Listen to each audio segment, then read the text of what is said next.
Welcome to a new video of the parts channel. Well, I'm going to make a short video to show you why you do not have to boost these vehicles. Let's see. This is a Volkswagen Touran 2.0 TDI.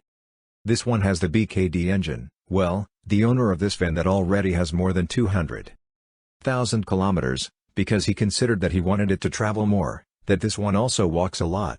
It has 140 horses and they are very noticeable, but the owner then took it to reprogram and they reprogrammed it. They put it approximately 190 horses, of this 3 weeks ago. The consequence, well, there you see, this we have installed a gearbox from a scrapyard, because yours has blown it. You see, here you can also see the brands. The scrapping brands them so that they do not go around with them.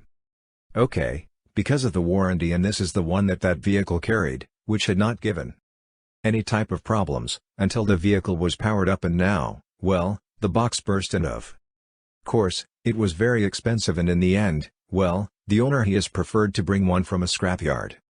Therefore, take into account if you enhance the vehicle, that there are boxes that are not prepared for so much power, and this can happen to you, and these breakdowns are not cheap. Okay, well, here you have this short video. If it has been useful to you, do not forget to like and subscribe to the channel.